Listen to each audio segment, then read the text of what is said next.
The year was 2147. Humanity was proud, strong, and certain that nothing could touch Earth again. For 100 years, the United States and other nations had built great defense fleets in space. Giant cannons, fast fighters, and powerful shields circled the planet like a wall of fire. People believed the age of fear was over. But fear returned. On a quiet night in Houston, Captain Daniel Reeves sat alone in the control center of Space Defense Command.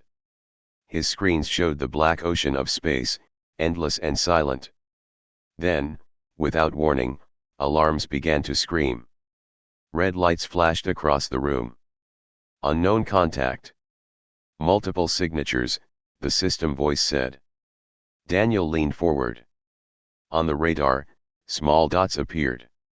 The dots grew larger. They were not human ships. They were cold, perfect shapes, moving in perfect formation. A fleet. Seconds later, the world saw them. Every camera, every satellite showed the same image, the Korthan alien armada, sharp and silver, hanging above Earth like a knife at the throat. The President of the United States tried to speak on broadcast. His voice shook. People of Earth, remain calm. Our defenses are ready. But Daniel knew the truth. The defense fleets had never faced real war. They were drills, training, practice. No one had ever tested them against an enemy like this. Then the first alien message arrived. A voice deep, metallic, cold filled every channel on Earth. Humanity. Your species ends today. We are the Korth. We will erase Earth. Resistance is waste. The voice cut off. Silence followed. A silence so heavy it felt like death. All around the world, people screamed, prayed, or froze in terror. Some ran to shelters, others stared at the sky. Humanity had dreamed of meeting aliens, but not like this. The Korth moved first. From their great mothership, they fired. A beam of light cut through the sky and struck the Pacific Ocean. The water exploded upward like a volcano. But strangely, no cities were hit. No fleets were destroyed. The shot had missed on purpose. Daniel frowned. Why didn't they target us directly, he whispered. Moments later, smaller ships broke away from the alien fleet. They were not massive warships, but drones, long, black machines shaped like spears. One by one, they fell into Earth's atmosphere, landing in New York, Los Angeles, Chicago, Houston, and other cities. Daniel watched one drone land outside Houston. It stood on 6 legs, taller than a building, its body glowing with strange blue lines. The people screamed as it moved forward. But the strange part was this: only one drone had been sent to Houston. Only one to each city. Daniel's military mind told him something was wrong. If the aliens wanted to crush humanity, they had the power to send thousands at once. Yet they held back. Sir, one of his officers said, they're not attacking with full force. It looks like they're testing us. Daniel's eyes narrowed. Yes. They want to see how we fight. This isn't the real attack. In New York, soldiers fought the drone with tanks and missiles. The machine crushed cars like toys, but it did not kill everyone. It advanced slowly, giving time for people to escape. Cameras showed the battle live to the whole world. In Los Angeles, the same story. A drone smashed buildings, but not all of them. It could have wiped the city in seconds, but it did not. In Houston, Daniel left the command center. He took a rifle and gathered a small team of soldiers. Together, they moved into the streets, where fire and smoke filled the air. The alien drone's heavy steps shook the ground. People ran, crying, but Daniel did not run. He watched the machine closely. Its weapons fired once, then paused, then fired again. Each shot was slow, delayed. Daniel raised his rifle. They're watching us, he said to his men. They're studying us. We are part of their experiment. The soldiers looked at him in fear. One asked. Experiment for what, sir? Daniel did not answer. He already knew the truth deep inside. The Korth had the power to crush Earth in one strike. But they had chosen not to. They wanted more than destruction. They wanted to measure human strength. To play with humanity before the real war. The drone turned its glowing eyes toward Daniel's team. The ground trembled. Its weapons charged again. And in that moment, Daniel Reeves understood. This is not the invasion, he whispered. This is only the warm-up. The alien drone stood like a giant in the middle of Houston. Its legs crushed the street, each step heavy like thunder. People screamed as glass shattered and cars rolled aside. The glow of blue energy ran through its body, lighting the night sky like lightning trapped inside steel. Captain Daniel Reeves aimed his rifle, though he knew bullets would do little against a machine like this. Around him, his small team of soldiers tried to stay calm, but their faces were pale. The drone stopped. Its strange head turned, scanning the area. For one silent moment, everything froze. Then the machine released a piercing sound, a shriek that rattled windows and shook bones. It fired. A beam of light tore through an office building. The top half of the tower collapsed, falling into the street.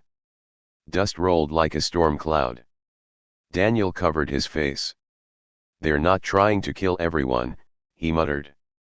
They're showing us what they can do. The soldiers exchanged looks of fear. One asked, Sir, how do we fight something like that? Daniel did not answer. He only thought of one thing: delay the machine, protect as many civilians as possible. Across the city, chaos grew. Helicopters circled above, tanks rolled into position, and the people of Houston fled into highways.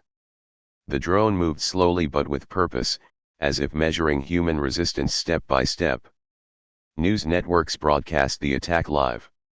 The same was happening in New York, Los Angeles, and Chicago. Each city had one drone, no more. One machine per city, each fighting, but not destroying everything. In New York, soldiers launched missiles. One missile struck the drone's shoulder, tearing metal and releasing sparks. The crowd cheered, but the machine repaired itself in seconds, blue lines closing the wound like stitches. The cheering turned to silence.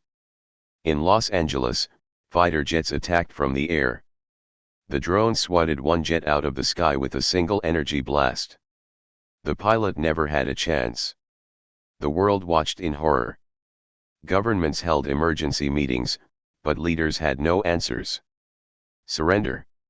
Attack. Hide. No choice seemed enough. Back in Houston, Daniel made a decision. He would not wait for orders. He would act. He called two names over his radio. Sarah Miles. Mark Johnson. Meet me at the Central Square.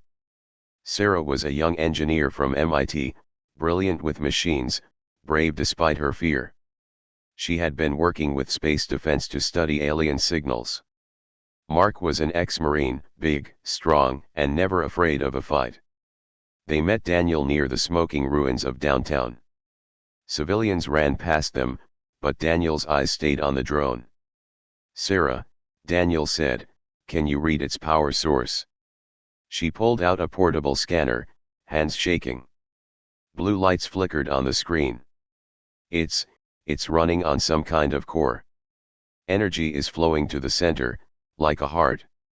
If we can overload it, maybe it will fall. Daniel nodded. He turned to Mark. Get me explosives. Mark smirked, loading his weapon. Now that's something I can do. The plan was simple but dangerous: get close, plant charges, and hit the core. The drone began to move again. Its glowing eyes fixed on the square. It fired, destroying a row of buildings, but its aim was strangely wide, as if leaving space for humans to escape. Daniel and his team ran under the smoke. The ground trembled with each step of the machine. Sarah calculated where the core was, pointing toward the lower chest of the drone. Mark carried the charges, his teeth clenched. "Cover me," he shouted. He ran across the street, gunfire echoing around him. Daniel and Sarah opened fire, their bullets sparking against the drone's armor. The machine turned its head toward them, distracted for a second. That second was enough. Mark jumped, climbing the side of the machine. He slammed the explosives against a joint in its armor. The charges beeped, then armed. "Done!" Mark yelled, leaping off. Daniel grabbed Sarah and shouted, "Down!" The charges exploded. A fireball ripped across the street. Metal flew in every direction. The drone screamed with that same piercing sound, shaking like it was in pain. For the first time, the machine fell. Smoke covered everything. Daniel coughed, trying to see. Then he saw it, the giant drone, broken, sparks flying, its body lying in the rubble. The people of Houston cheered. Soldiers shouted in victory. For one moment, humanity had won. But Daniel's joy did not last. Sarah bent over the broken drone, her scanner still active. Her face went pale. "It's sending a signal," she said. Daniel's heart froze. "What kind of signal?" She swallowed hard. "Back to the mothership. They're reporting what just happened." Daniel stared at the sky, where the alien fleet still hung like shadows. His stomach turned cold. Destroying the drone had not ended the threat. It had only answered a question the aliens had asked. And now, the Corps knew how humans fought. The broken drone lay in the middle of Houston, smoke rising from its shattered body. People cheered in the streets, but Captain Daniel Reeves did not celebrate. His eyes stayed on the sparks flickering across the alien machine. Something was wrong. Sarah Miles held her scanner close. The small screen glowed with strange symbols. Her hands shook as she read them. "It's sending data," she whispered. "Not just a distress call.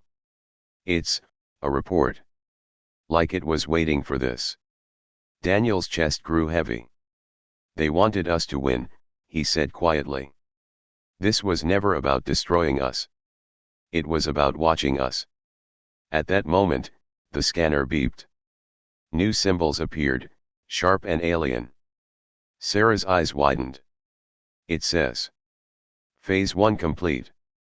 Begin Phase 2. Mark Johnson spat on the ground. "Phase 2? What the hell does that mean?" Daniel answered in a cold voice. "It means the real fight hasn't even started." Across the world, the same message echoed. Each city that destroyed a drone saw the same signal burst into the sky, flying back to the mothership. The Corps were studying every battle, every human tactic. In New York, soldiers stood over the ruins of their own fallen drone. Some cheered, others cried. But every commander felt the same fear: this victory was too easy. The governments of Earth met in emergency councils. Many leaders spoke of surrender. Some begged for negotiation. But others shouted for resistance. Daniel Reeves had no doubts. He looked at his team and said, "If this was only a test, then surrender is suicide. We need to fight back now, while they still underestimate us." Sarah pushed her glasses up nervously. "I might have a way." She connected her laptop to the remains of the Houston drone. Strange alien symbols appeared across her screen. Lines of code, unreadable to most, but Sarah saw patterns. "This machine was never fully armored," she said. "Its defenses were lowered on purpose. It wanted us to win. But if we use their own code, maybe we can turn that weakness against their ships." Daniel leaned closer. "Are you saying you can hack them?" "Not all the way," Sarah admitted. "But I can break into their communication. If we can send the right signal, maybe we can disrupt their control." Mark grinned. "Now you're talking. Let's hit them before they hit us." Hours later, the team was aboard a U.S. defense shuttle. Sarah had rigged part of the alien core into their systems. The plan was simple: launch into orbit, get close to one of the smaller alien scouts, and test her hack. It was madness. But madness was all humanity had left. The shuttle lifted off from Houston, fire bursting from its engines. Inside, Daniel sat at the front, calm but tense. Sarah typed furiously on her laptop, wires and screens all around her. Mark loaded his rifle, though in space it felt like a toy. Above them, the alien fleet hung silent and endless. The mothership glowed with blue energy, larger than any city on Earth. Around it swarmed smaller ships, scouts, patrols, hunters. Target ahead, Sarah said. A single alien scout ship floated away from the formation, scanning Earth's orbit. Daniel's voice was sharp. Mark, be ready. Sarah, do it. Sarah sent the signal. The shuttle's lights flickered as alien code streamed across her screen. For a moment, nothing happened. Then the alien scout twitched. Its engines failed. The ship spun, helpless. Mark shouted, "It worked." Daniel didn't hesitate. He fired the shuttle's weapons. Missiles streaked through space, striking the scout ship. In a bright explosion, the alien vessel tore apart. For the first time, humanity had destroyed an alien ship in orbit. Cheers rang out across mission control back on Earth. Soldiers and civilians watching the feed cried with hope. Maybe, just maybe, they could win.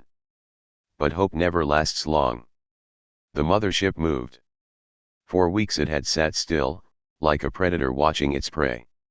Now its massive engines burned blue. Slowly, the giant began to shift position. Its shadow fell across Earth like a second moon. Daniel's heart sank. "We woke it up," he whispered. Sarah looked at her screen. The alien code was changing fast, as if rewriting itself. "They're adapting," she said. "They know we figured something out." The mothership opened like a great black flower. From its center, new ships poured out, sleek, sharp, hundreds of them. Their engines lit the darkness of space. Mark's voice was low. "Phase 2. Daniel gripped the controls, his jaw tight. The first clash had been only the beginning.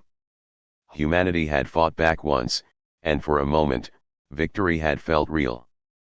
But now the true war was starting. The sky above Earth turned dark as the alien mothership moved into position.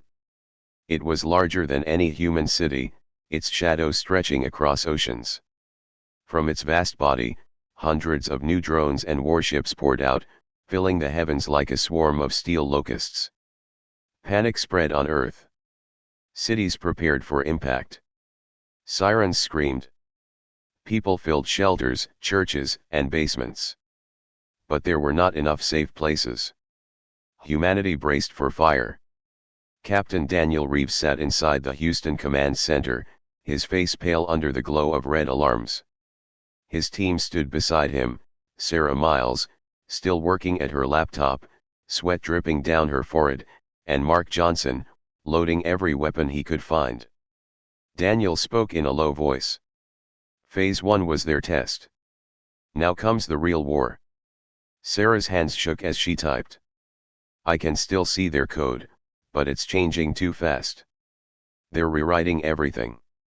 Mark slammed a clip into his rifle. "Then we stop them the old way, fight until they bleed."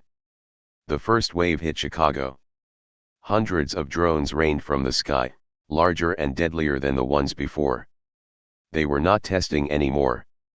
They were killing. Buildings crumbled under their beams. Entire streets vanished in fire. Mark led the ground troops there, shouting orders as explosions lit the skyline. He had always been a soldier, but now he fought not just for victory, he fought for survival. The city burned, but he kept his men moving, striking the drones with rockets and tanks. "Hold the line!" Mark roared. "We don't run today." The soldiers obeyed.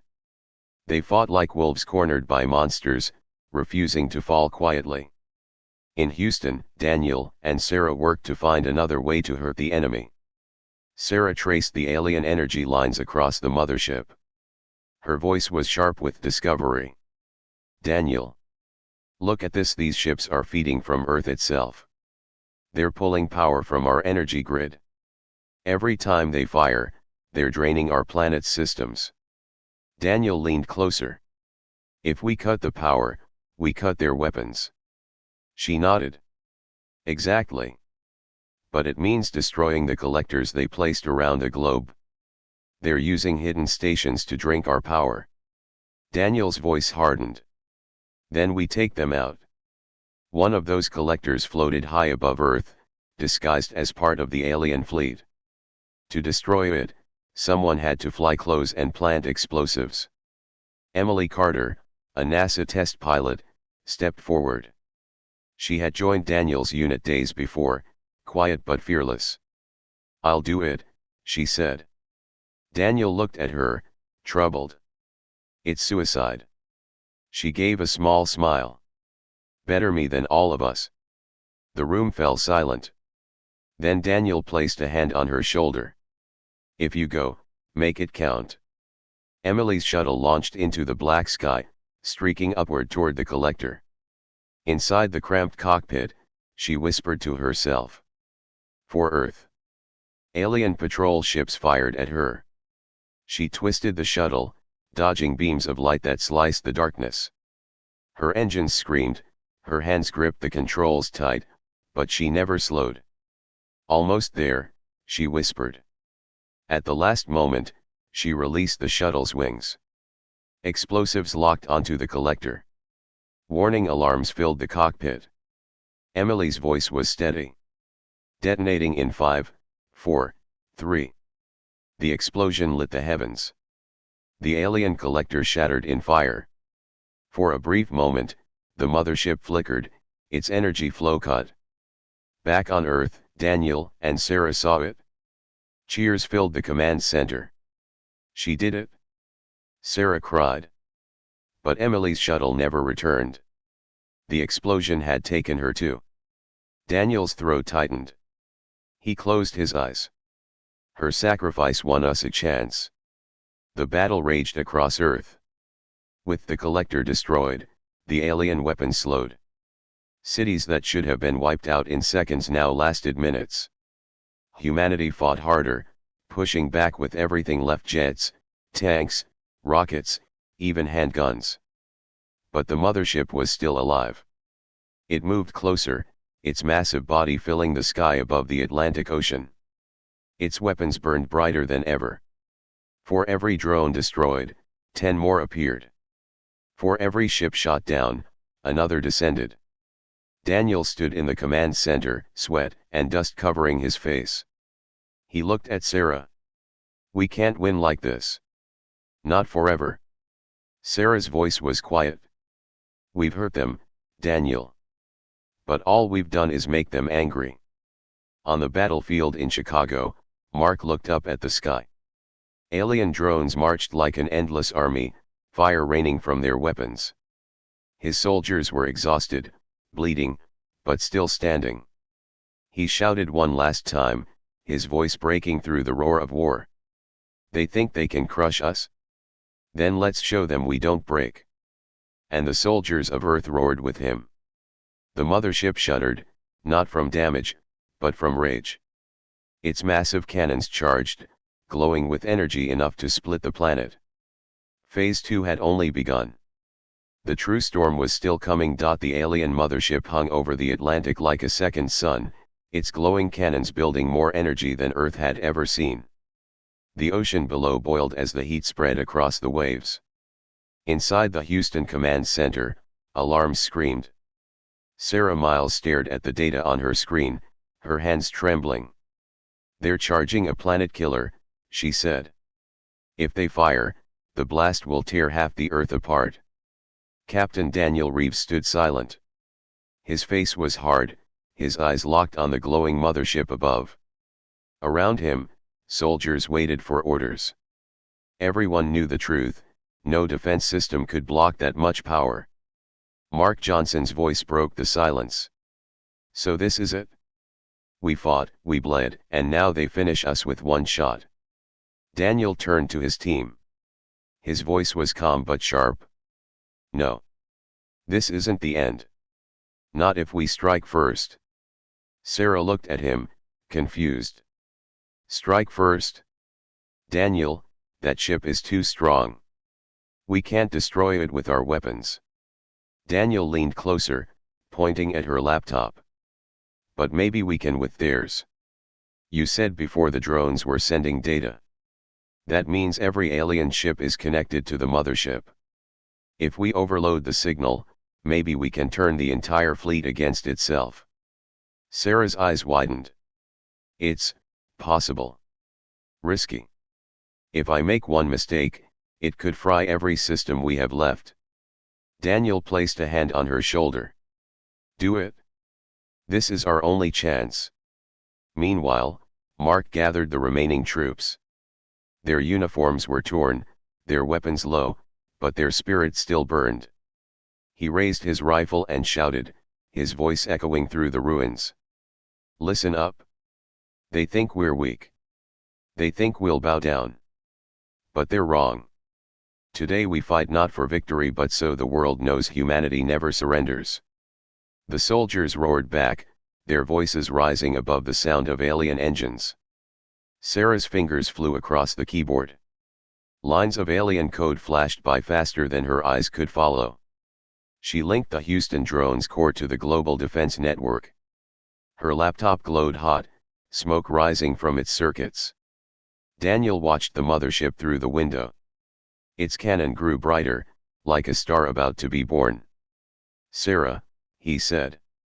Almost there, she whispered. The mothership roared with light. The ocean boiled harder, waves rising like walls. The ground shook. Humanity's final seconds had come. Then Sarah slammed the enter key. Now. The alien fleet shuddered. Every drone in the sky froze at once. Their glowing eyes flickered. Ships spun in confusion. Cannons died mid-charge. Sarah screamed, it worked. The signals inside their system. The drones turned not toward Earth, but toward the mothership. One by one, they fired at their own leader. Beams of light slashed across the sky. Explosions erupted as the alien fleet tore itself apart. The mothership struggled, its shields flashing, its body cracking. The mighty alien weapon meant to crush Earth was now under attack by its own children. Mark raised his rifle high. Look at that. They're killing each other. Civilians across the world cheered as the impossible happened, the alien army was destroying itself. But the mothership refused to fall easily. Its massive cannon still burned, fighting to release one final blast. Daniel clenched his fists. It's not enough. We need to hit the core. Sarah's voice shook. The signal won't last long. Someone has to deliver the final strike. Daniel grabbed a headset. This is Captain Reeves? I'm taking a shuttle. Cover me. Mark stepped forward. Not without me. Daniel gave a small smile. I'd expect nothing less. Their shuttle launched into the sky, dodging fire and debris. Alien drones exploded around them as they fought against the mothership. The hull rattled, alarms screamed, but Daniel never slowed. Target locked, Sarah said over the radio from command. Aim for the heart of the ship. The mothership loomed ahead, its core glowing like a sun inside steel. Daniel's voice was steady. For Earth. Mark loaded the last of their explosives. Let's make it count. They dove straight toward the core. The mothership fired back, beam slicing past the shuttle. One hit the wing, tearing it apart, but Daniel held control. The ship shook, flames trailing behind, but it kept moving. At the last moment, Mark launched the payload. Explosives streaked into the heart of the mothership. The world went white. The explosion ripped across the sky, brighter than 1,000 suns. The mothership shuddered, cracked, and finally collapsed. Pieces of alien steel rained into the ocean. The great cannon died forever. On Earth, people watched in silence. Then cheers exploded across every city, every shelter, every street.